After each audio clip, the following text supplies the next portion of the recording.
আমার প্রাণপ্রিয় এলাকাবাসী ভাইয়েরা, মুহতারামা পর্দার আড়ালের মা ও বোনেরা, আসসালামু আলাইকুম ওয়া রাহমাতুল্লাহ।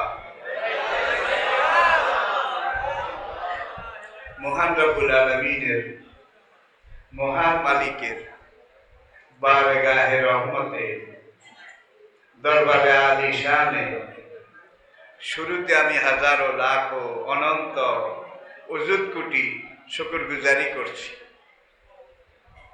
যে মহান রব, মহান মালিক মেহেরবানি করে আমাদেরকে আমাদেরই রাহবর এবং রাহনুমা, আমাদের দ্বীনি ওস্তাদ, অভিভাবক, মুরব্বী, যাকে আপনারা সবাই চিনেন, মাওলানা একেএম আব্দুল্লাহ হাফিজাহুল্লাহ, এই আব্দুল্লাহ ফাউন্ডেশনের সাহসী উদ্যোগ, দল মত নির্বিশেষে আপনাদের সকলের প্রাণ ঢালা, অকৃপণ, হৃদয় নিংড়ানো সহযোগিতায় আয়োজিত দ্বিতীয় বার্ষিক তাফসীরুল কোরআন মাহফিলের এই পর্যায়ে আমি আপনাদেরকে আহলান ও সাহলান, খুশ আমোদের এবং মোবারকবাদ জানাই। তারই সঙ্গে সঙ্গে যে মহান রব, মহান মালিক এই তৌফিক, সুযোগ, সৌভাগ্য আমাদেরকে দান করেছেন, যিনি আমাদেরকে কথা বলার জন্যে জবান দিয়েছেন, পথ দেখার জন্যে চোখ দিয়েছেন, হাঁটার জন্যে দুটা পাও দিয়েছেন, ধরার জন্য এক জোড়া হাত দিয়েছেন, শোনার জন্যে এক জোড়া কান দিয়েছেন। কয়টার কথা বলবো?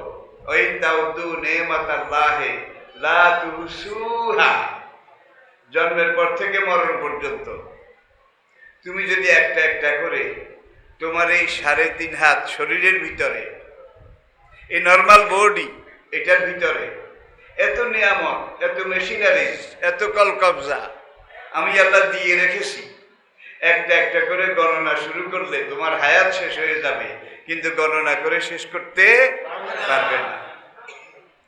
আল্লাহ পাকের এই নিয়ামত, এই রহমত, আর আল্লাহ রাব্বুল আলামিন আমাদেরকে এমন এক জেনারেশন, এমন এক বংশ, এমন এক মানুষ, এমন এক মাখলুক, শ্রেষ্ঠ মাখলুক, আশরাফুল মাখলুকাত হিসেবে এই দুনিয়াতে পাঠিয়েছেন।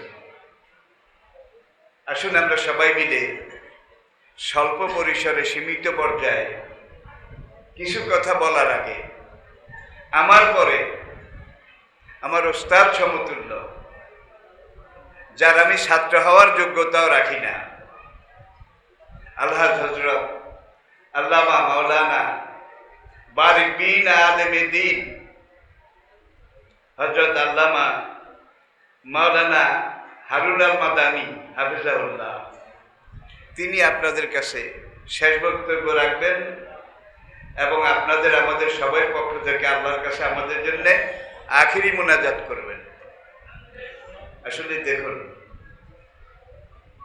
এই মাহফিলটা এমন এক মাহফিল, আল্লামা আব্দুল্লাহ হাফিজাহুল্লাহ তিনি যেই কাজটা করছেন, যেই দায়িত্বটা পালন করছেন, এই দায়িত্বটা কিন্তু আপনার, আমার, আমাদের সকলের। কি?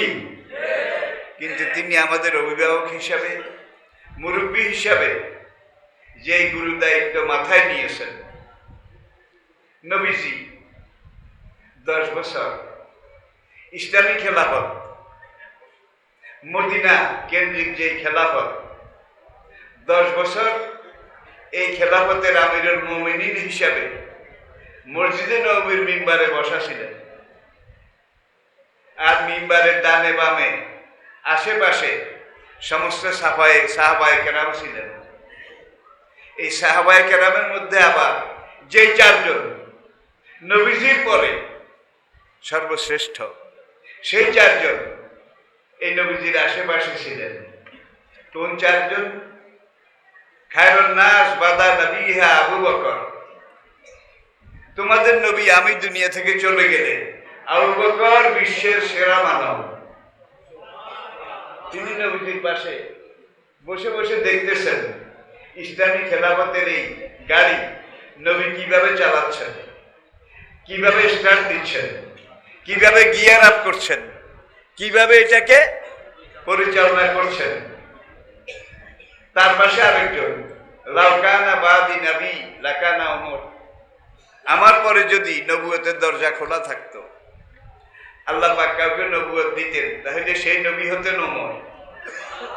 তিনিও তো সেখানে বসা, দেখতেছেন নবীজি কিভাবে খেলাফতের গাড়ি চালাচ্ছেন, ড্রাইভিং করছেন। তারপরে আরেকজন,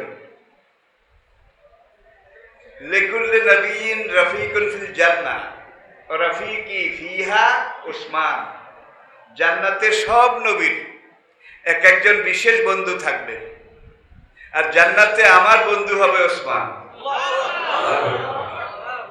ওসমানের পাশে আরেকজন সর্বকনিষ্ঠ এই জেনারেশনে, আনা মদিনাতুল ইলম ওয়া আলী ও বাবুহা, আমি ইলমের শহর আর আলী সেই শহরের প্রবেশদ্বার। আল্লাহু আকবার। তাহলে নবীজির পরে আবু বকর বিশ্বের সেরা মানব, আবু বকর চলে যাওয়ার পরে ওমর বিশ্বের সেরা মানব, ওমর রাদিয়াল্লাহু তাআলা আনহু চলে যাওয়ার পরে ওসমান বিশ্বের সেরা মানব, ওসমান চলে যাওয়ার পরে আলী বিশ্বের সেরা মানব। এই চারজন চলে যাওয়ার পরে যারা নবীকে দেখেছে, পেয়েছে, জেনেছে, নবীর ইত্তাআত আনুগত্য করেছে, তারা বিশ্বের সেরা মানব, সাহাবায়ে কেরাম। আল্লাহ পাকের শুকরগুজারি করছি। আবারও আমার আগে আমার দুইজন গর্বিত সন্তান,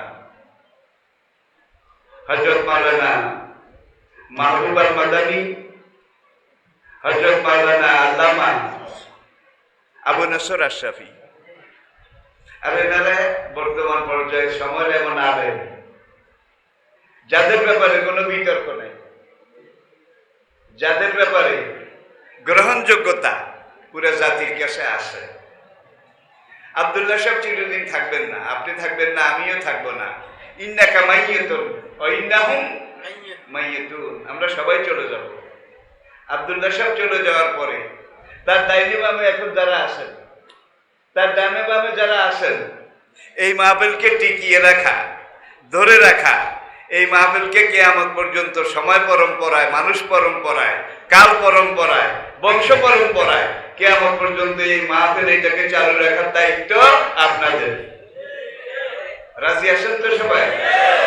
আমরা হযরতুল আল্লামা আব্দুল্লাহ, হযরত মাওলানা আব্দুল্লাহ হাফিজাহুল্লাহ, তার রেখে যাওয়া, দেখিয়ে দেওয়া এই দিনই মাহফিলকে যেন আমরা কিয়ামত পর্যন্ত কালক্রমে ধরে রাখতে পারি, আল্লাহ পাক সেই তৌফিক, সেই সাহসিকতা, যোগ্যতা, মানসিকতা আমাদেরকে, আমাদের পরবর্তী বংশধর যারা আসবে তাদের সবাইকে দান করুন।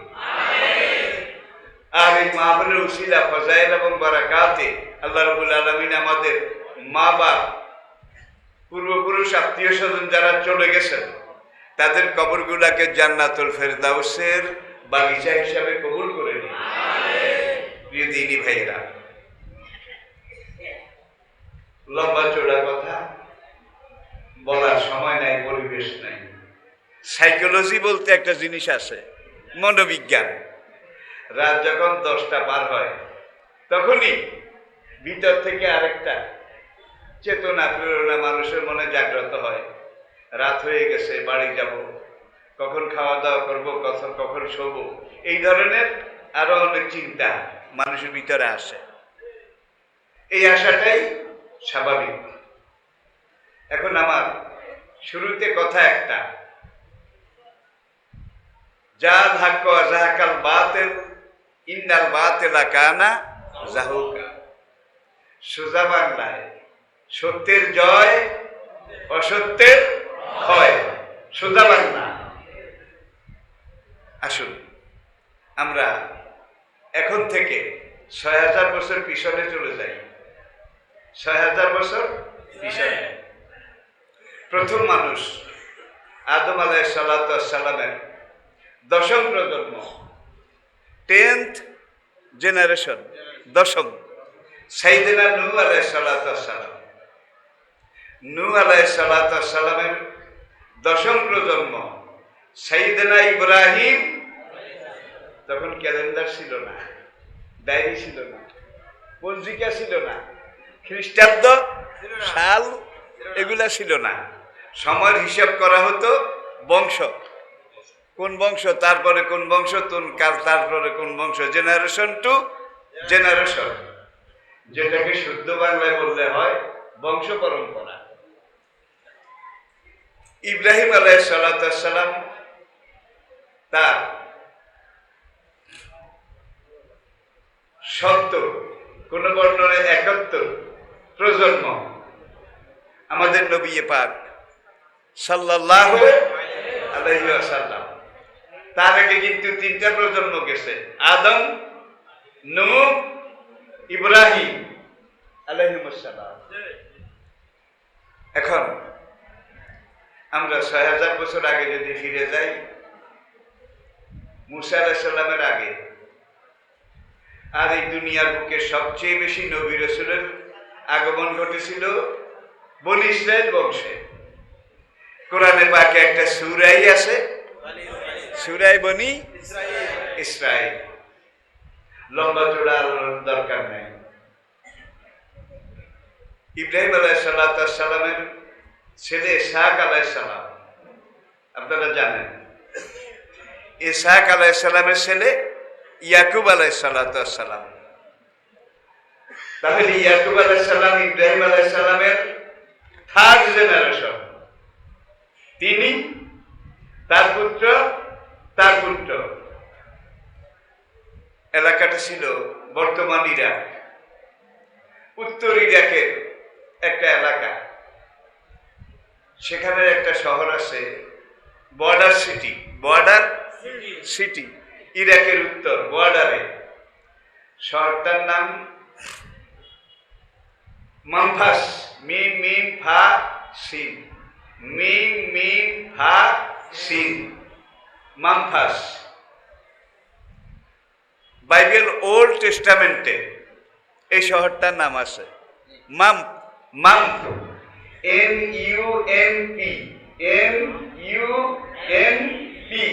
মাম্প।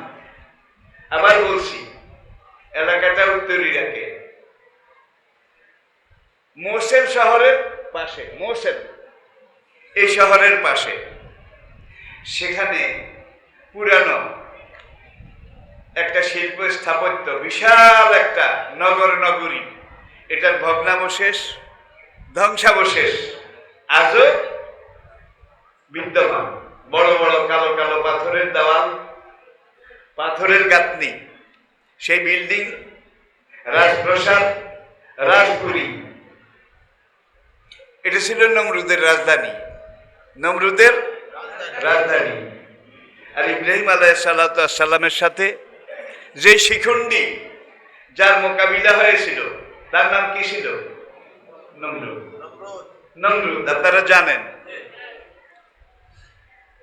এখন এখানে সাইয়েদনা ইব্রাহিম আলাইহিসসালাম, তাকে আল্লাহ পাঠিয়েছিলেন। তার কিছুই ছিল না, তিনি একা ছিলেন।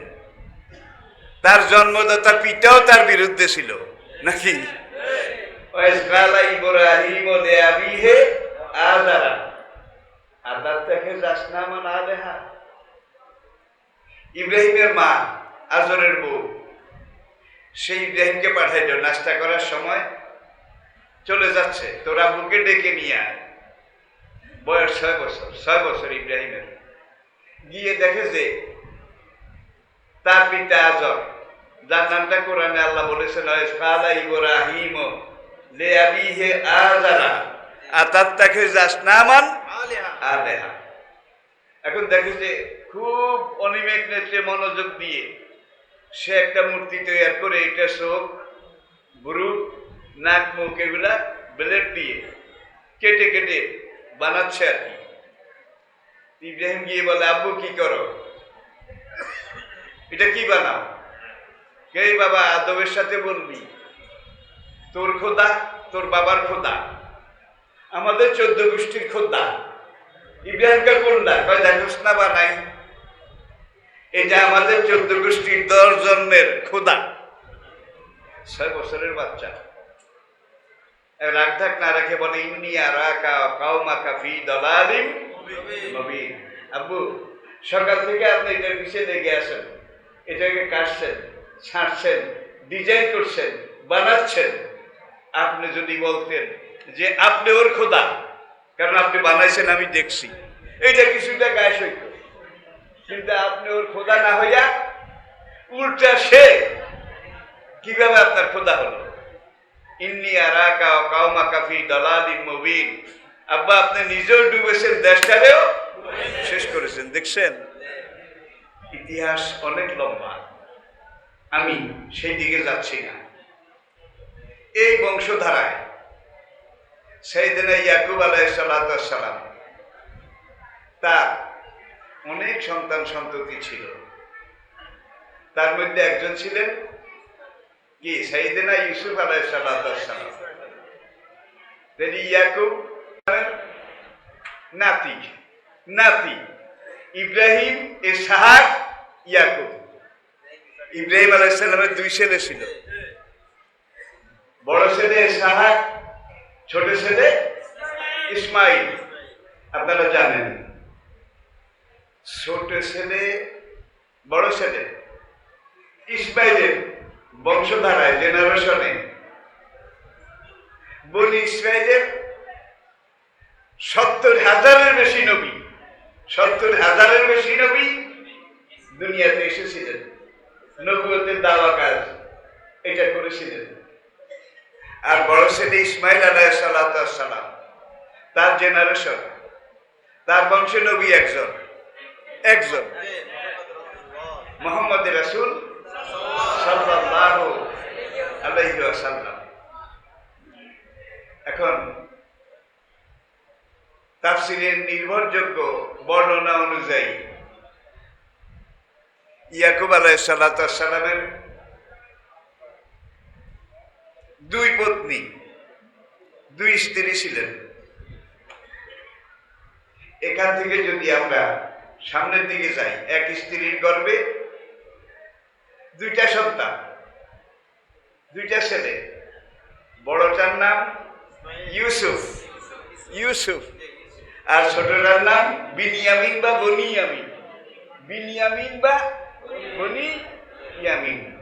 এই 2 জন এক বিবির ঘরে, আরেক বিবির ঘরে 10 সন্তান।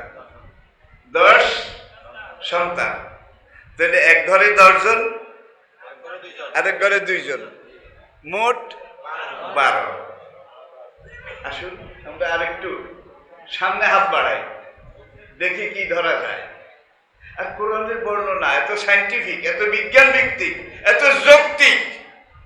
1444 বছর চলে গেছে, কিন্তু আজকে দুনিয়ার এত চড়াই উঠে, এত ভাঙ্গা গড়া, এত কিছুর পরেও আজকের মানুষের বানানো, মানুষের তৈরি সবচেয়ে বড় যে বৈজ্ঞানিক যন্ত্র কম্পিউটার, সেই কম্পিউটার বিজ্ঞান পর্যন্ত কোরআনের কাছে সারেন্ডার করেছে, আত্মসমর্পণ করেছে। সময় হলে শেষ দিয়ে এটাকে আমি জোড়া লাগিয়ে দেব, আর সময় না কুলাইলে সম্ভব হবে না, আগেই বলে রাখি। এখন এক ঘরে 10 ছেলে, এক বিবির ঘরে, আরেক ঘরে 2 ছেলে, মোট 12 জন। তখনকার দিনে আরবে কোনো রাষ্ট্র ব্যবস্থা ছিল না, মিশরে কোনো রাষ্ট্র ব্যবস্থা ছিল না, ফিলিস্তিনে, ইরাকে, পুরা আরব জজিরা, মধ্যপ্রাচ্যে কোনো রাষ্ট্র ব্যবস্থা ছিল না। ছিল গোত্র বা কবিলা ভিত্তিক শাসন। এখন যার গায়ে জোর বেশি সে গিয়ে 1-2টা মরু এলাকা দখল করতো, লাঠি ঘুরাইয়া সেখানে শাসন চালাইতো। এইটা বংশ পরম্পরায় চলতো। গ্রাম বাংলা একটা কথা আছে, মাডিয়ে খোঁজে লাডি, মাডিয়ে লাডি খোঁজে। এখন এক ঘরে 10 সন্তান, আরেক ঘরে। এখন বুড়া ইয়াকুব আলাইহিস সালাম বয়স হয়ে গেছে। যেই ঘরে 2 সন্তান, এই 2 সন্তানের মধ্যে যে বয়সে বড় ইউসুফ, যার নামে কোরআনে পাকে আল্লাহ একটা সূরা নাজিল করেছেন। আর এই সূরাটাকে আল্লাহ পাক বলেছেন আহসানুল কাসাস, সবচেয়ে শিক্ষামূলক কোরআনের সূরাগুলোর মধ্যে সূরা ইউসুফ অন্যতম। এর মধ্যে রাজনীতি আছে, অর্থনীতি বোধহয় নাই, দুর্ভিক্ষ হলে কিভাবে দেশ চালানো লাগবে এগুলো বোধহয় নাই, মানে সবকিছু আছে। এবং একজন মুমিন আল্লাহ যদি ইচ্ছা করেন, আল্লাহর মর্জি হয়, তাকে পারফেক্ট করার জন্য, খাঁটি করার জন্য আল্লাহ জেলেও নিয়ে যান। সূরা ইউসুফে এইটাও আমরা দেখতে পাই। স্বর্ণকে খাঁটি করতে হলে আগুনে পোড়া লাগে না? একবার পড়ে বোধ হয়। এটা কালসা ছাই রঙের খনি থেকে যেটা উঠে সোনা, এইটাকে স্বর্ণকার আগুনে পড়ে। আগুনও কয়লার আগুন না, করে জ্বলন্ত আগুন, দগদগে আগুন, এটাতে পড়ে স্বর্ণ চিৎকার করে, বললাম গেলাম, কি অপরাধ করেছি, এইভাবে কেন আমাকে? যখন হাঁপড়ে এইভাবে দম দেয়, গম গম গম গম করে আগুন জ্বলে, স্বর্ণ চিৎকার করে বলে এইভাবে আমাকে পুষছো কেন? স্বর্ণকার বলে উস্কুত, চুপ পুড়ি না, তোর দাম বাড়াই, পুড়ি না, তোর দাম বাড়াই। স্বর্ণ সবর করে। যখন মালিক বলছে এইভাবে পোড়া খাইলে দাম বাড়ে, ইজ্জত বাড়ে, গ্রহণযোগ্যতা বাড়ে, আচ্ছা আমি একটু সবর করি। ভালো করে পিটে অনেক ময়লা টয়লা পরিষ্কার করে এইবার চিমটি দিয়ে ধরে আবার আগুনে দিছে, দিয়ে আবার যখন আগুনে দম দেয়, স্বর্ণ আবার চিৎকার করে বললাম পুড়ে গেলাম, আমাকে আবার পুড়ছে কেন? কয় তোর মান বাড়ায়। আচ্ছা মান যখন বাড়ায় আমি সবর করি। এইবার আবার পিটিয়া চ্যাপ্টা করেছে, চ্যাপ্টা করে একটু লম্বা করেছে, এবার আবার আগুনে দিছে। আবার যখন আগুন এইভাবে দম দেওয়া শুরু করেছে, স্বর্ণ চিৎকার করে, দিস ইজ থার্ড টাইম, তৃতীয়বার আমাকে আবার আগুনে দিস। সবর কর, তোর গ্রহণযোগ্যতা বাড়াই, তোর গ্রহণযোগ্যতা।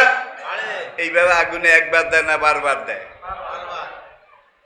শুধু আগুনে দেয় না, পুড়ে যখন এটা লাল হয় তখন এইটাকে চিমটি দিয়ে ধরে লোহার হাতুড়ির উপরে রেখে 2.5 কেজি ওজনের হাতুড়া এটা দিয়ে যখন মারা আরম্ভ করে, স্বর্ণ এইবার আরো চিৎকার করে কাঁদে, এতক্ষণ পড়লা, এখন আবার হাতু দিয়া পিটাও, কি অপরাধ করেছি? আসবেরু অসাবেরু অরাবেতু ইয়া আইয়ুহাল্লাযীনা আমানু, হে ঈমানদারগণ, আসবেরু সবর করো, অসাবেরু চরমভাবে ধৈর্য ধরো, অরাবেতু এবং নিজের জায়গায় শক্ত হয়ে দাঁড়িয়ে থাকো। তাইলে এখানে আসবেরু অসাবেরু অরাবেতু কয়বার বলেছেন আল্লাহ? স্বর্ণ খাঁটি হইতে হইলে একবার পড়া হয় না, একবার পিটানো হয় না, বারবার পোড়ানো হয়, বারবার পিটানো হয়। যত বেশি পোড়ানো হয়, পিটানো হয়, স্বর্ণের দাম বাড়ে না কমে? এবার পিটানো শেষ, সব ভেজাল, এগুলা হাতুড়ির পিটানে আগুনের ঝলকে সব পরিষ্কার হয়ে গেছে। এইবার এটাকে পাতলা স্বর্ণটাকে কেসি দিয়ে কাটে, স্বর্ণের পাতটাকে কেটে এইবার আর কয়লার আগুনে দেয় না, ছোট জিনিস হারিয়ে গেলে আবার গুতাগুতি খোঁজাখুঁজি লাগবে। এইবার একটা নিকেলের বাটির মধ্যে কিছু সোহাগার সাথে কিছু মেডিসিন, এগুলো দিয়ে এইবার কয়লার আগুনে পড়ে না, ডাইরেক্ট আগুনে পড়ে। দেখছেন কিনা জানি না, স্যার একবার মোমবাতি একটা জ্বালাইয়া ওই বাটিটাকে ওই মোমবাতির পাশে নিয়ে, একটা পাইপ আছে মাথা বাঁকা, এই পাইপটাকে একবারে স্বর্ণের উপরে নেয়, নিয়ে একটা ডাইরেক্ট আগুন দিয়ে পড়ে। স্বর্ণ এবার আবার চিৎকার দেয়, এতবার শেষ না, এতবার কয়লা আগুনে পড়লা, এখন আবার জ্বলন্ত আগুনে আমারে পড়ো, আমি কি অপরাধ করেছি? শেষ পড়া, এটা না পড়লে বাজারে তোর বড়ি ৮০,০০০ টাকা বেচা যাবে না। এই পুড়ে টুড়ে একবারে টকটকে লাল করে এটাকে চিমটি দিয়ে ধরে লোহার হাতলের উপরে রেখে একটা হীরা ছুরি দিয়ে এইভাবে কাটে, দাগ দেয়।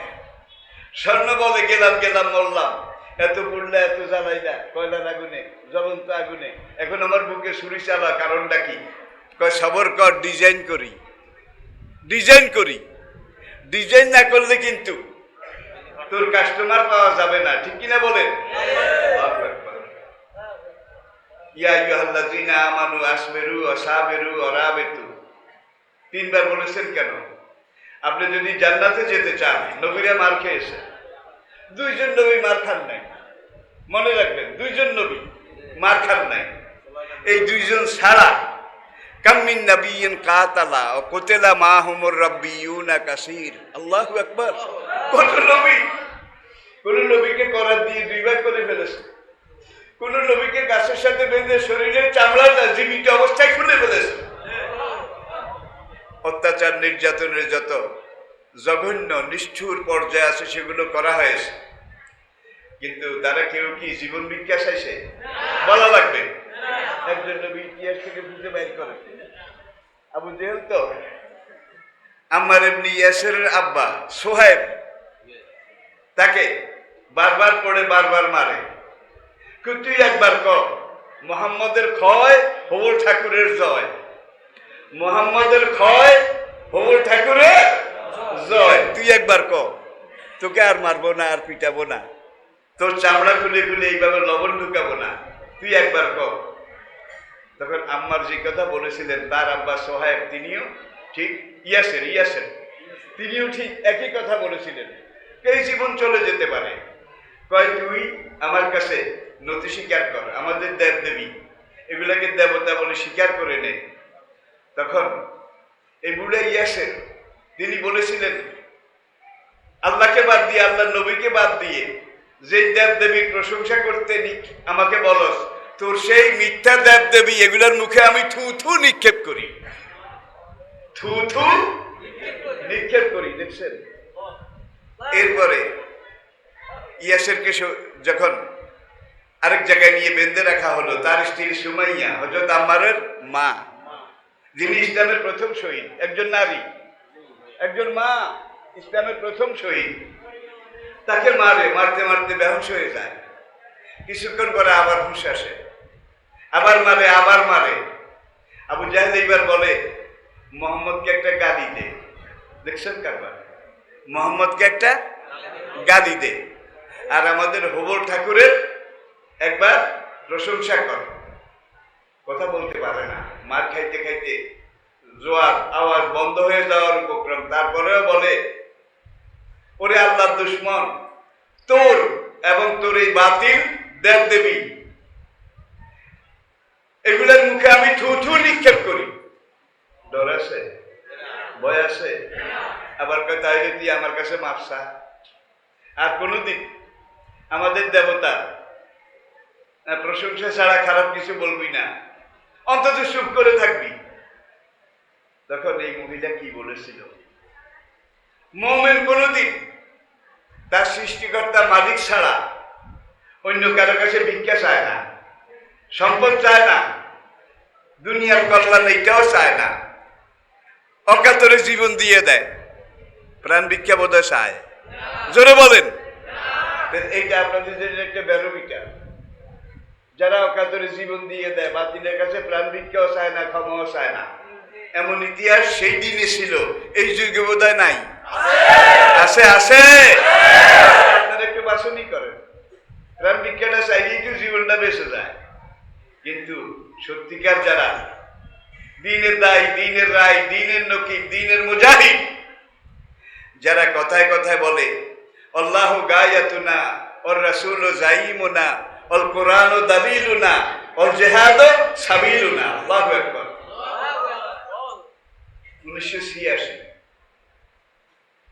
আমি এবং ভ্রাতৃপ্রতিম আল্লামা সাঈদী শহীদ রাহমাতুল্লাহ আলাইহি, এক মাস আমরা বিলাতে দোনো ভাই একই মাহফিলে, এই প্রথম। এরপরে আরো কত গেছি, মিস্টার সিটিতে একটা 6 তলা বিল্ডিংটা আমাদের দেশের একটা ওয়ার্ডের সমান হবে, ওয়ার্ডের সমান। বিল্ডিংটার সামনে একটা signboard, foils, FAILS, FAILS, foils, the biggest bookshop of the world, biggest bookshop of the world।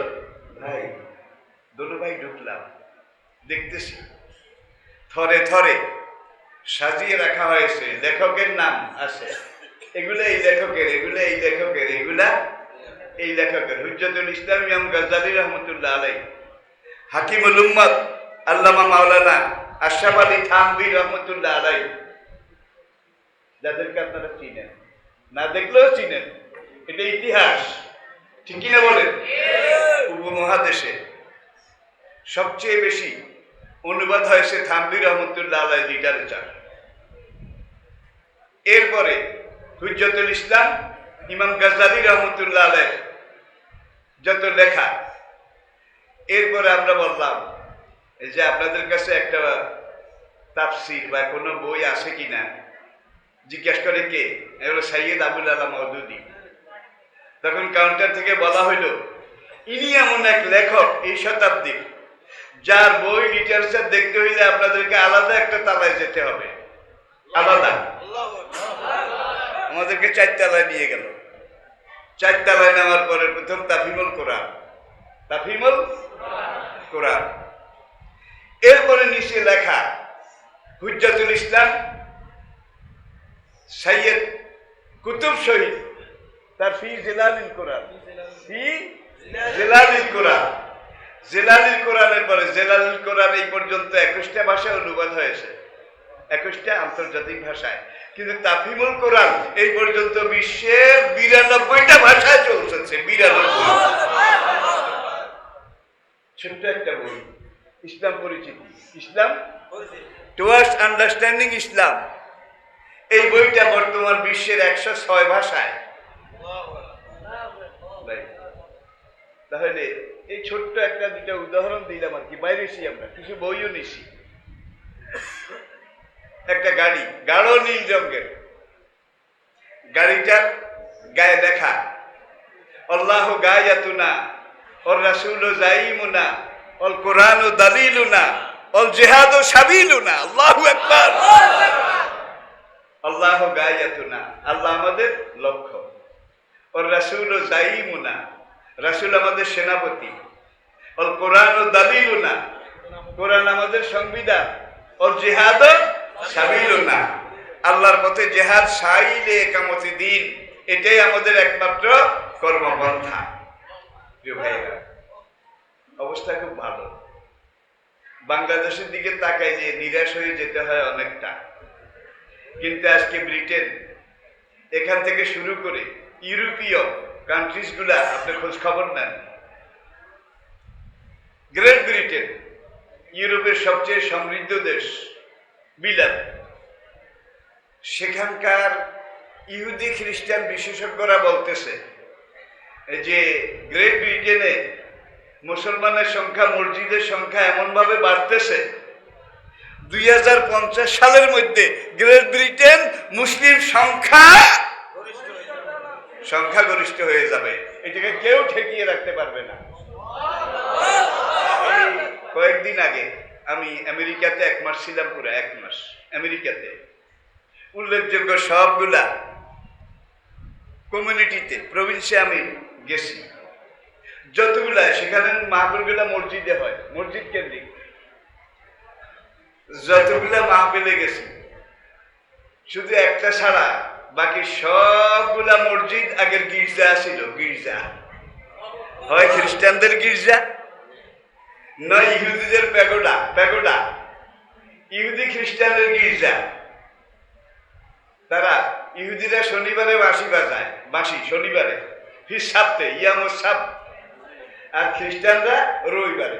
এটা আপনারা জানেন, ওদের উইকলি হলিডে। এখন গির্জার পাদ্রীরা বাঁশি বাজাইতে বাজাইতে, আজান দিতে দিতে, এটা তাকে আজান, ক্লান্ত হয়ে যায়, মুসল্লির দেখা নাই। কোন গির্জায় একজন আসে, তাও সেই যদি গির্জা জানে না, সে কোন দিকে জানি যাবে, কিভাবে গেলে ভালো হয় এটা জিজ্ঞেস করার জন্য পাদ্রির কাছে গেছে। পাদ্রি পথের কথা বলে টেলে, আমি আশা করছিলাম একজন মুসল্লি হইল আসে, দেখাচ্ছে সেও তো আমাদের ধর্মের মুসল্লি না, পথের মুসল্লি, কোন রাস্তা দিয়ে যাবে সেটার খোঁজ নেওয়ার জন্য এসেছে। কত কত গির্জা, যতগুলো আমি মাহফিল করেছি, একটা ছাড়া বাকি সবগুলা মসজিদ আগে গির্জা ছিল। যখন দেখছে কেউ আসে না, আলহামদুলিল্লাহ আমরা তো যে দূরে ওই কেউ আসি রেগুলার নামাজি, কেউ আসি সাপ্তাহিক নামাজি জুমা, আবার কেউ কেউ আসি বার্ষিক নামাজি, ঈদের নামাজ, ঠিক কিনা বলেন?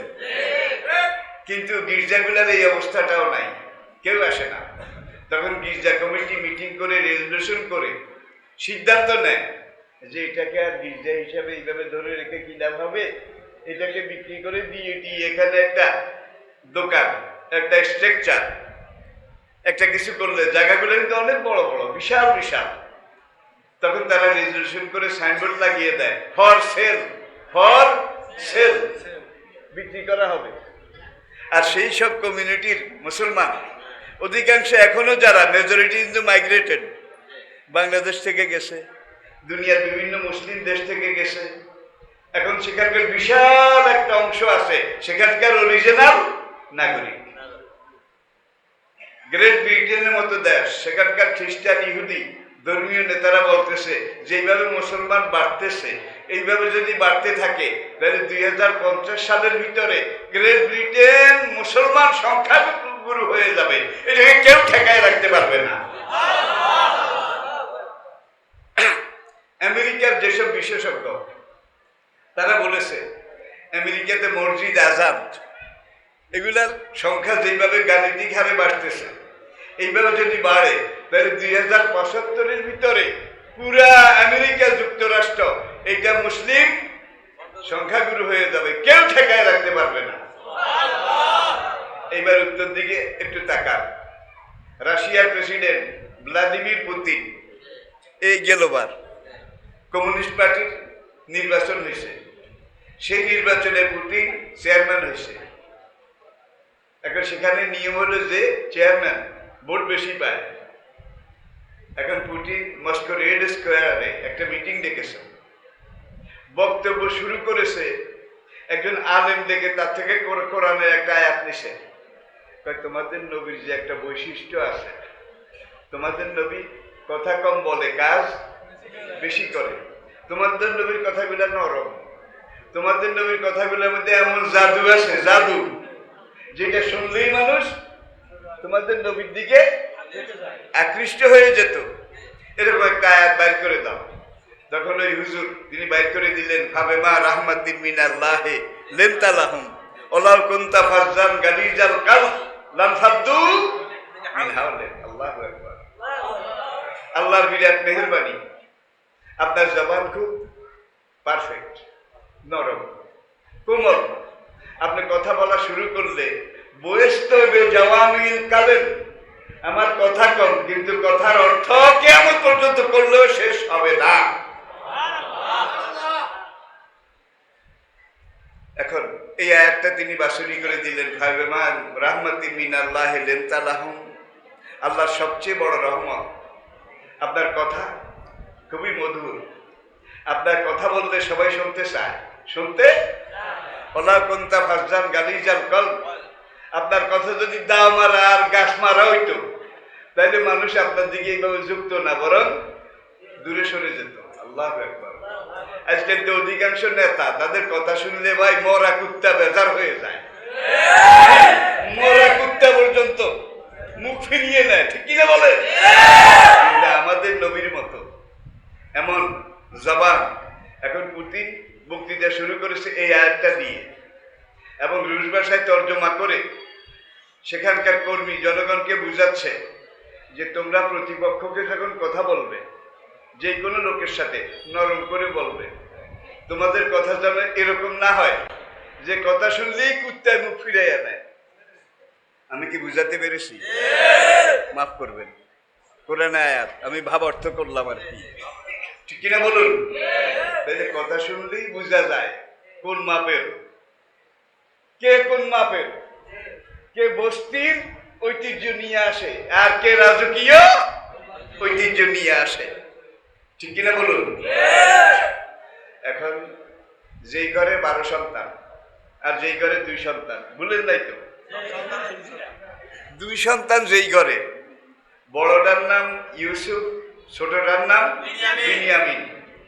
এখন ইয়াকুব আলাইহিস সালাম এই 2 ছেলেরে বেশি আদর করে, বেশি ভালোবাসা দেয়, কোলে নয়, আদর করে, চুমা দেয়।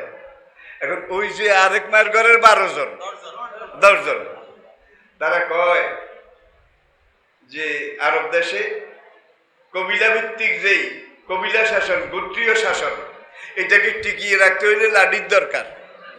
যার শক্তি যত বেশি সে তত বেশি জায়গা দখল করে শাসন করত, যেখান থেকে শুরু করেছি।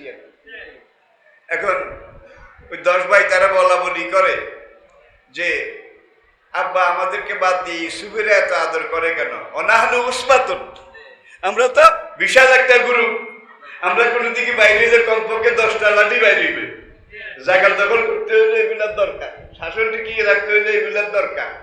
এই যুগের বাতিল যারা, তারাও কিন্তু তাদের শক্তি আদর্শ নয়, ঐতিহ্য নয়, লাঠি এবং নির্যাতন, ঠিক কিনা বলেন? তারা আফসোস করে অনাহানু উসমাতুন, কোরআনে আব্বার উচিত ছিল আমাদেরকে আদর বেশি করা, কারণ আব্বা চলে যাওয়ার পরে আমরা সংখ্যায় বেশি, আমাদের লাঠি যেদিকে যাবে ক্ষমতা সেই দিকে যাবে। ইন্না আবানা লাফি দলাল কাদিম, আমাদের বাবা একেবারে ভুলের মধ্যে আছে। ইতিহাস অনেক লম্বা।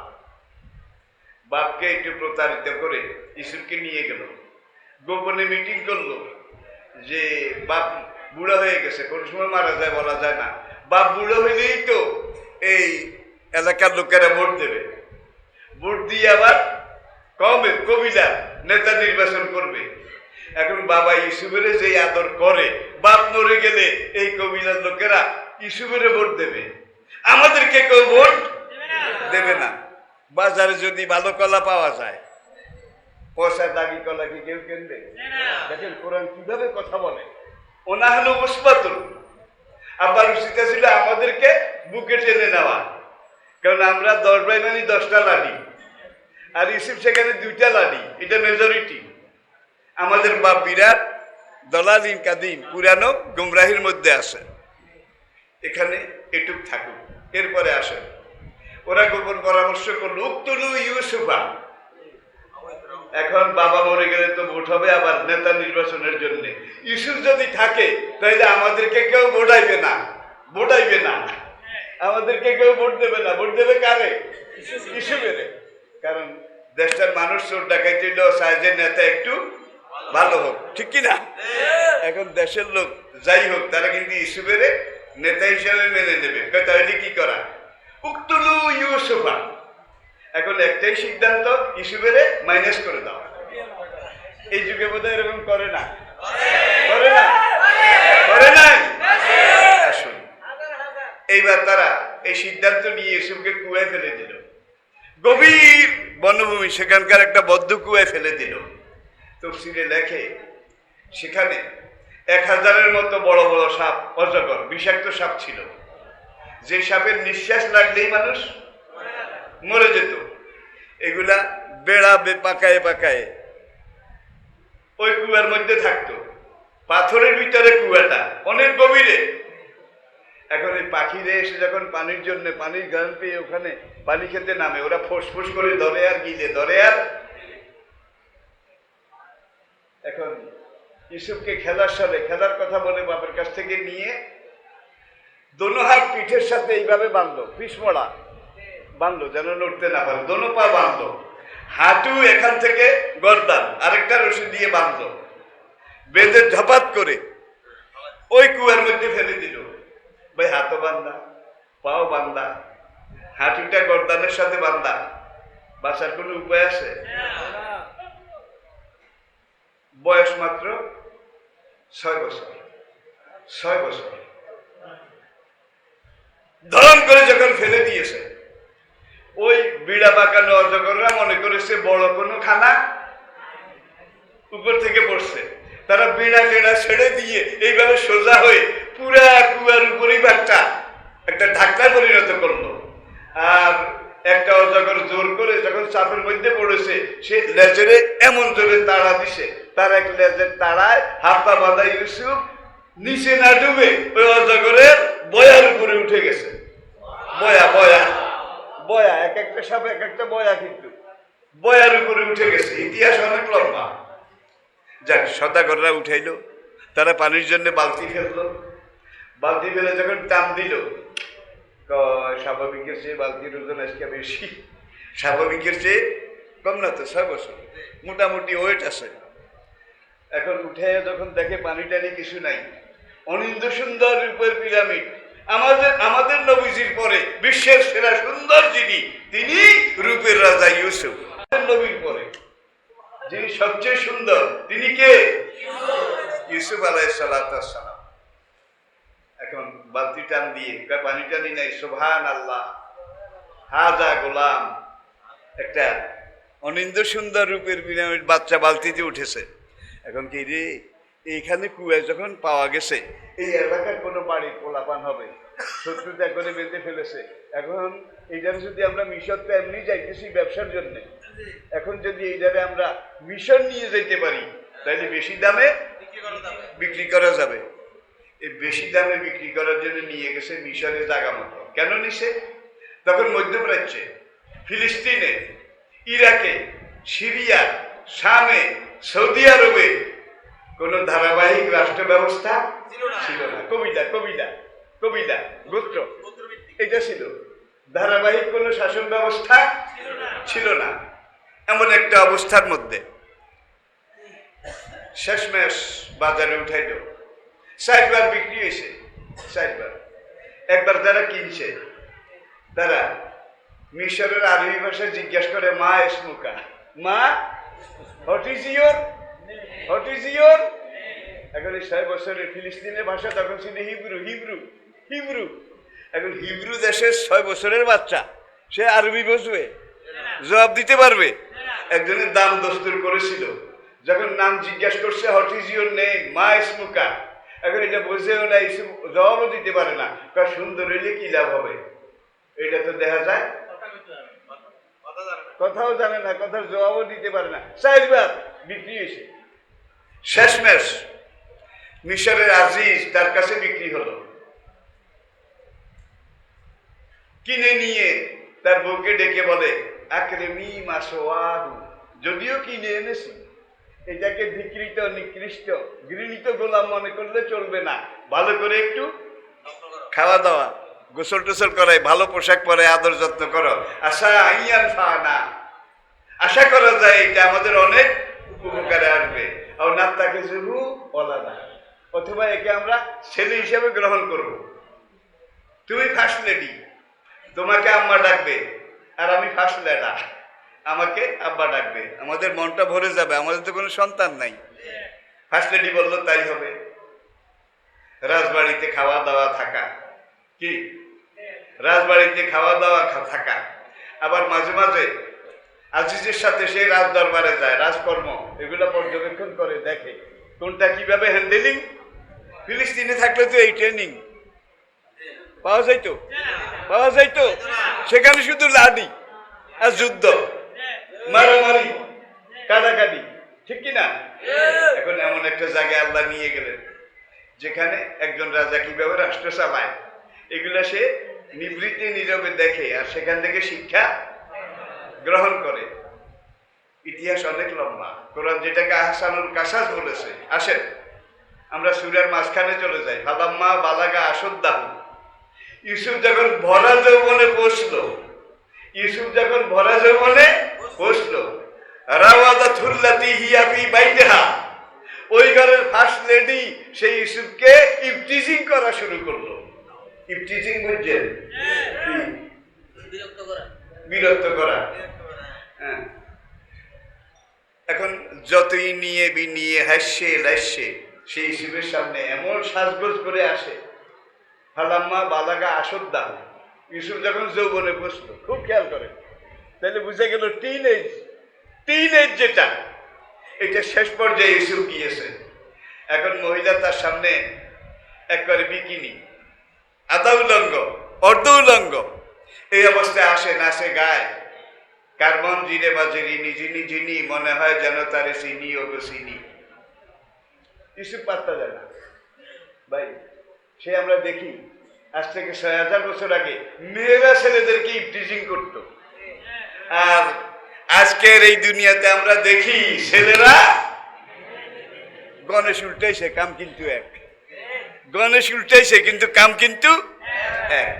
বহুভাবে সে ইফটিজিং করলো, হাস্তা সামা কোরআন বলে, কিন্তু ইউসুফকে সে কনভার্ট করতে, নিজের দিকে ঝুঁকাইতে পারলো না। এইভাবে টিজিং করতে করতে সে চূড়ান্ত পর্যায়ে বসলো। এমনি কাজ না হইলে একদিন আমি প্র্যাকটিক্যাল একটা ব্যবস্থা নেব। প্র্যাকটিক্যাল কি? গোলামদেরকে ডেকে গোপন পরামর্শ দিয়েছে, আগামী পরশু, কালকে দিনের পরে দুপুরে খাওয়া দাওয়া করে আমি যখন শুইতে যাই, তোরা তো টাইম জানাস, তোরা ইউসুফকে আমার রুমে নিয়ে আসবি, আমার রুমে নিয়ে আসবি। ইউসুফকে আমার রুমে ঢুকাই দিয়ে রুমের বাইরে যে 10টা সীসা এবং লোহা গলানো লোহার গেট আছে, সবগুলোকে বাইরে দিয়ে তালা লাগাই দিবি, ইউসুফ যেন ভাগতে দেখেন। ঠিক যেই কথা সেই কাজ। এখন সে ইনিয়ে বিনিয়ে হাসছে রাসছে, রাগে অনুরাগে ইউসুফকে বারবার নিজের দিকে ডাকে। কোরআন বলছে ফাস্তা সামা, কিন্তু ইউসুফ নিজের জায়গায় আদর্শের উপরে অটল, অনড়, অবিচল, এক বিন্দু, টলেও না, গলেও না, পারেও না। ও গাল্লা কাতিলা বাবা, দেখেন সবগুলা দরজা জানালা বন্ধ করলো, লোহার 10টা গেট আটকাই দিল। আটকাই দিয়ে এইবার সে আস্তে আস্তে কিছু বোতল খোলে, বারবার কাপড় পরে যায়, আবার তুলে দেয়। কাপড়গুলো এমন ভাবে পরেছে স্পর্শকাতর জায়গাগুলোর দিকে যেন একজন যুবকের নজর পড়ে। আর স্বভাবত রক্তের এটা বৈশিষ্ট্য, নজর পড়লেই কিন্তু একজন যুবক সে গরম হবে, কি চেঞ্জ হবে। কত রকম হাসিয়ে লাসি নিয়ে চাইলো ফাস্তা সামা। কয় তোমার চুলগুলা রেশমের মতো, এমন সুন্দর চুল আমি আর কারো দেখি নাই। কে কয়? First lady. ইউসুফ কয় রেশমের মতো হলে কি হবে? যেদিন আমার আসল মানুষটা ভিতর থেকে রুটে চলে যাবে, চলে যাওয়ার পরে এই চুলগুলা ঝরে ঝরে পড়ে যাবে, তখন আর সুন্দর থাকবে না। নাম্বার 2, মহিলা বলে তোমার চোখ দুইটা লাডার মতো, দাঁতগুলা কডার মতো, মুখটা বাডার মতো, মানে একটা একটা করে সে প্রশংসা করে। তখন ইউসুফ বলে যতই সুন্দর হই না কেন, আমি মরে যাওয়ার পরে প্রথম আমার চোখ দুইটা গলে যাবে, এই চোখ থেকে দুর্গন্ধযুক্ত কালো কালো পানি বের হবে। আমার রূপটা যখন চলে যাবে, আমার শরীরটা পচে যাবে, পোকামাকড়ে খেয়ে ফেলবে, বিদ্যুটে কিমাকার দুর্গন্ধে পুরো পরিবেশটা বিষাক্ত হয়ে যাবে। যতই সুন্দর হই, শেষ পরিণতি কুল্লু নাফসিন যায়কাতুল মউত। কোনোভাবে যখন পারে না, এইবার মহিলা অ্যাকশনে গেল। অ্যাকশনে যাওয়া বুঝেন? অ্যাকশনে যাওয়া বুঝেন? এইবার সে আস্তে আস্তে ইউসুফের দিকে আক্রমণ আগায়। ইউসুফ যে 2 পাশে পিছ নামছে, নামতে করে খাটের কিনারে চলে গেছে। একটু পিছিয়ে গেলে কিন্তু ধরাম করে পড়ে যাবে। মহিলা এবার আগায় গিয়ে ইউসুফকে ধরার জন্য যখন হাত বাড়ালো, অকাদা, এবং মহিলা বলল ইউসুফ হায় তালাক। ওলামায়ে কেরাম তো বুঝতেছেন, ইউসুফ হায় তালাক, ইউসুফ দেরি করো কেন, আসো, আমার এই দেহ তোমার জন্য, আমি তোমাকে অফার করছি, তুমি আমার এই দেহ ভোগ করো। কাদা মাজ আল্লাহ, ইউসুফ বলল নাউজুবিল্লাহ, আমি এই কামের মধ্যে নাই। ইন্নাহু রাব্বি, ভাইয়েরা শত্রুতা করে আমাকে হাত পা বেঁধে কুয়ায় ফেলে দিয়েছিল। আমার রব সেই বদ্ধ কুয়া থেকে আমাকে উদ্ধার করেছেন, উদ্ধার করে আমাকে মিশরের মতো রাজ পরিবারে থাকা খাওয়ার ব্যবস্থা করে দিয়েছেন। সেই আমার রব আমাকে বলেছেন ওলা তাকরাবুজ জিনা, খবরদার জিনা করা যাবে না। ইন্নাহু কানা ফাহিশাতাও ওয়া সাআ সাবিলা। যতগুলো পাপ কাজ আছে, জঘন্য কাজ আছে, জেনা ব্যভিচার তার মধ্যে সর্বোচ্চ, সবচেয়ে জঘন্য। খবরদার জেনা করা যাবে না, তার কাছেও যাওয়া যাবে না। ইউসুফ পাত্তা দিল না। কতক্ষণ পরে আবার সে নিজকে এমন ভাবে ইউসুফকে জড়িয়ে ধরার জন্য এসেছে। ইউসুফ হায় তালাক, কাম এন্ড এনজয় মি। এবার বোধহয় বুঝেছেন, Yusuf come and enjoy me. Yusuf তোমার শরীরে কি রক্ত টক্ত নাই? তোমার এতভাবে এমন ভাবে আমি কনভার্ট করার চেষ্টা করি, তুমি যে আমার দিকে ফিরিয়েও তাকাও না। ইউসুফ বলে ইন্নাহু রাব্বি, তিনি তো আমার রব, যিনি আমাকে বানিয়েছেন, পাঠিয়েছেন। তিনি আমাকে বলেছেন আল্লাহ তাকরাবুজ জিনা, জিনা করা যাবে না, ব্যভিচার করা ইন্নাহু কানা ফাহিশাতাও ওয়া সাআ সাবিলা। আমি তোমার ওই কামের মধ্যে নাই। এখন সে এসে ধরবে। ইউসুফ দেখলো এইভাবে একজন ফার্স্ট লেডি, রাজমহিষী বারবার যদি অ্যাগ্রেসিভ হয়ে আক্রমণ করে, আমার শরীর গরম হয়ে যেতে পারে। দুয়ারের দিকে চাইল, চাই দেখা এত বড় তালা, কর্মরার পিন্ডি বাগারও তো উপায় নেই, এমন তালা লাগাইছে। সঙ্গে সঙ্গে তার মনে নবুয়তের ওই বাতিটা জ্বলে উঠলো, আল্লাযীনা জাহাদু ফীনা লানাহদিয়ান্নাহুম সুবুলানা ওয়া ইন্নাল্লাহা লামাআল মুহসিনিন। যারা আদর্শ ঐতিহ্যের উপরে বলিয়ান হয়ে আমার পথে চলতে চায়, আমার কথা বলতে চায়, আমার পথে থাকতে চায়, তাদের চলার পথে সব বাধা আমি আল্লাহ দূর করে দেব। ইউসুফ আয়াত এটা মনে করে দিছে না। সামনের গেটে গেছে, গেট অটো খুলে গেছে। সেকেন্ড, থার্ড, ফোর্থ, 10 10 নম্বর পর্যন্ত সব গেট খুলে গেছে। খুলে যাওয়ার পরে ইউসুফ আগে দৌড় দেয়, আর মহিলা পিছন থেকে দৌড়ায় ধরার জন্যে। কাজটা যদি কাম উদ্ধার করতে না পারি, আরেকদিন ডাকলেও তো আমার রুমে আসবে না, সাবধান হয়ে যাবে। পিছন থেকে জামা ধরেছে। ইউসুফ এমন জোরে লাফ দিছে, জামার পিছনের অর্ধেক মহিলার হাতে রয়ে গেছে। লাফ দিয়ে এসে গেটের শেষ দরজার বাইরে পড়েছে, আর মহিলার দৌড়ের ঝুঁকে ইউসুফের গায়ের উপরে পড়েছে। এমন সময় আজিজ বাদশাহ সে এসে দেখে যে তার ফার্স্ট লেডি নিচে, ইউসুফ উপরে। এখন ওই আজিজ বাদশাহ তার সাথে তার এক ওই ফার্স্ট লেডির মামতো, খালাতো, ফুফাতো, মামাতো, এই ধরনের ভগ্নিপতি, সে আবার একটা কোর্টের, একটা আদালতের বিচারক। দুলাভাইটাকে নিয়ে আসছে, দুপুরে একত্রে খাবে আর কি। এখন ফার্স্ট লেডি বলে যে ফামা জাজাউ মান আরাদা বিআহদিকা সু, এই গোলামের কি শাস্তি হওয়া উচিত? যেই গোলাম আপনার ফার্স্ট লেডির সাথে আকাম করার জন্য আমার রুমে গেছে। দেখছেন কারবার,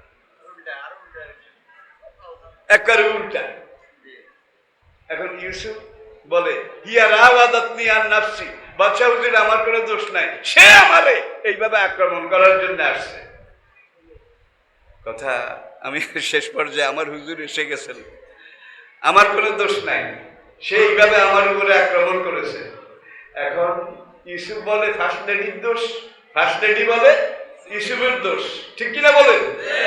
এখন রাজবাড়ির সামনে একটা তর্ক বিতর্ক, বাদ বিতণ্ডা, এটা যখন চলছে, মানুষ দূর থেকে দেখে, কেউ কাছে আসে, এইভাবে উকি দিয়ে চায় কি হয়েছে এখানে। এখন ওই বাদশাহ আজিজ বলল যে দুলাভাই, আমনে একজন বিচারক, আমনে কে সত্য কে মিথ্যা, আপনি ফয়সালাটা দিয়ে দেন। ওই মামাতো শালা, ফুফাতো শালা, সেটা আমি যে বিচারক, আমার বিচার করতে হইলে সুরতে হাল ঘটনার বাড়ি, এটা আমাকে স্টাডি করতে হবে। করেন, আমি দুজনের জামা কাপড় পরীক্ষা করব। ইউসুফের জামা যদি পিছন থেকে সেরা হয়, ইনকানাত কামিসাহু কুদ্দামিন দবুরি, ইউসুফের জামা যদি পিছন দিয়ে সেরা হয়, তাহলে বুঝতে হবে শেষ মুহূর্ত পর্যন্ত ইউসুফ দৌড় দিয়ে পালাবার চেষ্টা করেছে, পিছন থেকে আপনার বেগম তারে থাবাই দিচ্ছে, কুত্তা ছিঁড়ে গেছে। কথা সাপ। ওয়াইন কানাত কামিসাহু কুদ্দা মিন কুবুলিন, সবগুলা কোরআনের আয়াত কিন্তু।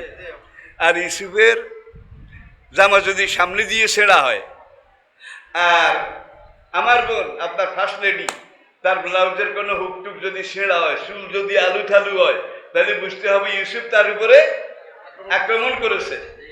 এইবার দোনোজনে দেখছে, দেখে যে ফার্স্ট লেডি একেবারে ওকে, সীতা ফোডা সব 100 ভাগে 100 ভাগ ঠিক আছে। ইউসুফেরই দেখে যখন দেখে জামার পিছন দিয়ে অর্ধেক নাই। দুলাভাই ঘটনা তো হয়েছে, কয় কি? দেখা যায় আপনার ফার্স্ট লেডি আমার বোন সে ইউসুফকে টিজিং করেছে শেষ মুহূর্তে পর্যন্ত। ইউসুফ এইবার ফার্স্ট লেডি কয় না না আমি কিছু করি না, হুয়া রাওয়াদাতনি আন নাফসি, সে আমার উপরে আক্রমণ করেছে। ভাই এই যুগের বিচারে কইলে কইতো যে কাম হয়ে গেছে, ফার্স্ট লেডি কইছে জেলে দিয়ে দাও। কি ফার্স্ট লেডি বলছে জেলে দিয়ে দাও। কিন্তু সেই যুগে যেখানে ইসলাম ছিল না, দিন ছিল না, আদর্শ ঐতিহ্য ছিল না, আসলে শেষ পর্যন্ত কাফামা জাযাউ মান আরাদা বিআহাদে কাসু, কি শাস্তি হওয়া উচিত? যেই গোলাম আপনার ফার্স্ট লেডির সাথে আকাম করার জন্য ফার্স্ট লেডির রুমে গেছে, ইল্লা ইউস জানা, তবে বাদশাহ হুজুর জানে মারা ঠিক হবে না, দেখছেননি? জানে মারা ঠিক হবে না, ইউস জানা কয়েক বছর জেলে দিয়ে রাখেন, মানে মারি হালাইলে তো শিকার শেষ, আশা ভরসা শেষ।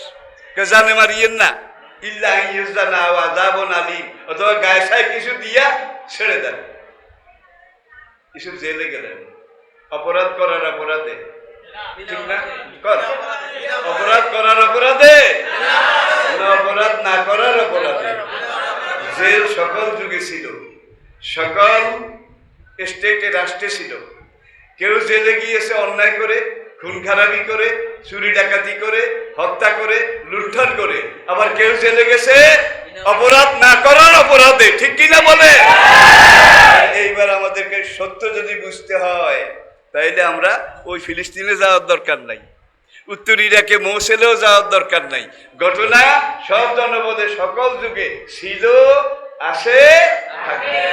ভাই একবার শেষ কথা, ফিলিস্তিনে দুর্ভিক্ষ লাগাই দিল আল্লাহ। দুর্ভিক্ষ কাহাত, খানা নাই, দানা নাই, পানি নাই, ফল নাই, অনাবৃষ্টি, খেজুর নাই, কিচ্ছু নাই। এখন বুড়া পিতা কিন্তু আন্দা হইয়া গেছে ইসুফেরে হারাইয়া, কানতে কানতে চোখের পানি ফুরিয়ে গেছে। তিনি বলেন, এই ছেলেরা এই দিঘা, কোন ছেলেরা?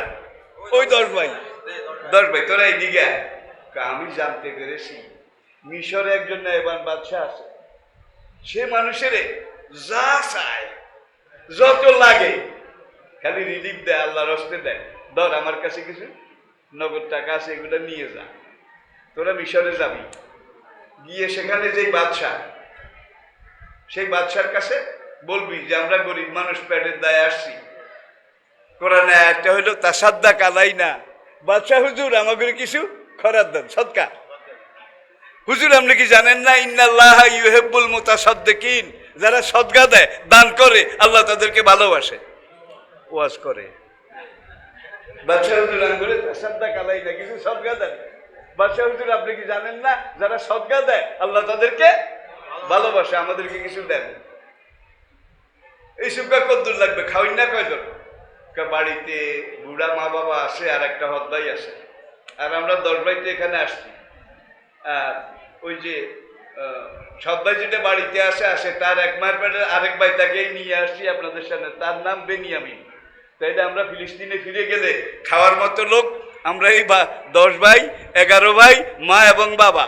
আচ্ছা তাহলে তোমাদের 1 মাসে কদ্দুর লাগবে, তোমরা বস্তা ভরে নাও। একবারে যা সর্দি করছে ভাই, গালি করছে, সুযোগ পেয়েছে তো। এইবার ইউসুফ কিন্তু আপন ভাই বনিয়ামিন তাকে সফরের শুরুতে দেখেই চিনছে, এটা তো আমার আপন ভাই। আর এগুলো সৎ ভাই আমার কুয়ে ফেলেছিল মেরে ফেলার জন্যে, কিন্তু ইউসুফ ধরা দেয় নাই। রিলিফ নিয়ে যখন যাবে, মিশরের দিকে রওনা করবে, দিস ইজ নট পলিটিক্স না, এটাকে বলা হয় কূটনীতি। ইউসুফ তার দেহরক্ষীকে বলল, ফিলিস্তিনি কাফেলা যখন খেতে বসবে, খেতে যাবে, আমার এই পানির গ্লাসটা স্বর্ণের তৈরি, সেই যুগে জায়েজ ছিল তাদের জন্য। এই গ্লাসটা তোমরা ছুটবে, ওই যে ভিন্ন একটা খোলা বই দিছে, ওই বিনিয়ামিন ইউসুফের আপন ভাই, সে যেন না দেখে, এইভাবে তার ব্যাগের মধ্যে চুপে ঢুকাই দিও। এরা তাই করেছে। কিন্তু ইউসুফ যদি এখন বলে ও আমার আপন ভাই বিনিয়ামিন, তাকে তোমরা রেখে যাও, এই কথা কইলে জন্মে না খাইয়া মরলেও আর এখানে আসবে না, ঠিক কিনা বলেন? কারণ তাদের কাজের কথা তো জানা আছে, এখানে আর আসবে না। তাদেরকে আর একবার আনবেন, বাবা মাকে নিয়ে আসবেন।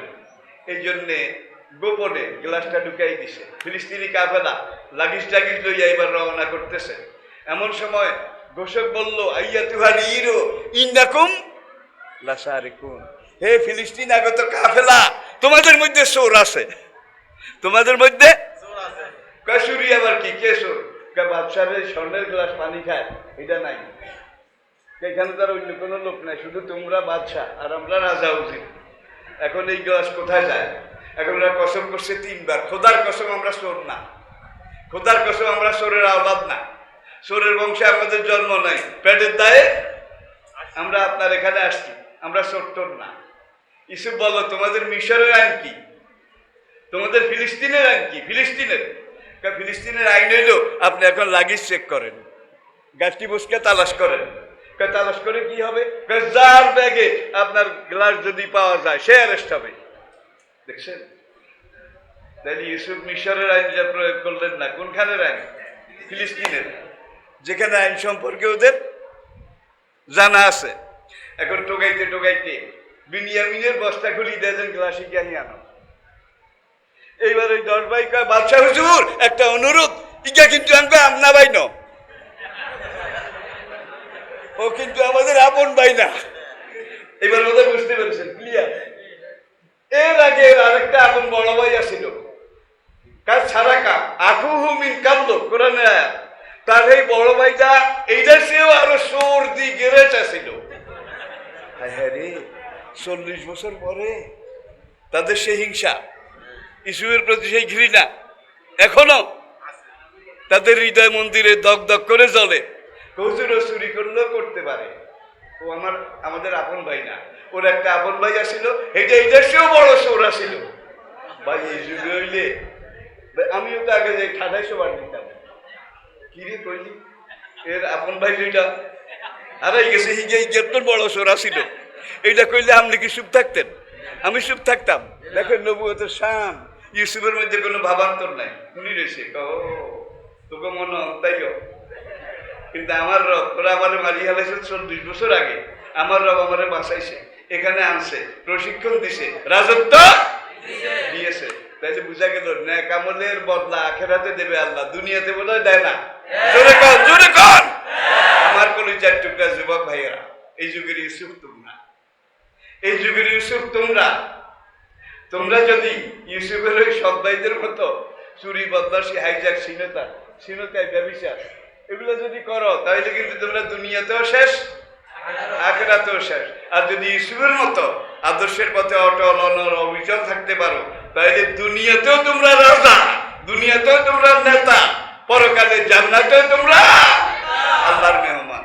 অসিকাল্লাযিনা তাকাউ রাব্বাহুম বিলাল জান্নাতি যুমারা, নূরের শামিয়ানা মাথার উপরে দিয়ে বিশেষ শুরুর আগেই দুনিয়াতে যদি ইউসুফের আদর্শ ধারণ করতে পারো, ফেরেশতারা জান্নাতের দিকে নিয়ে যাবে। হাত্তা ইযা জাউহা ওয়া ফুতিহাত আবওয়াবুহা ওয়া ক্বালা লাহুম খাজানাতুহা সালামুন আলাইকুম তিবতুম ফাদখুলুহা।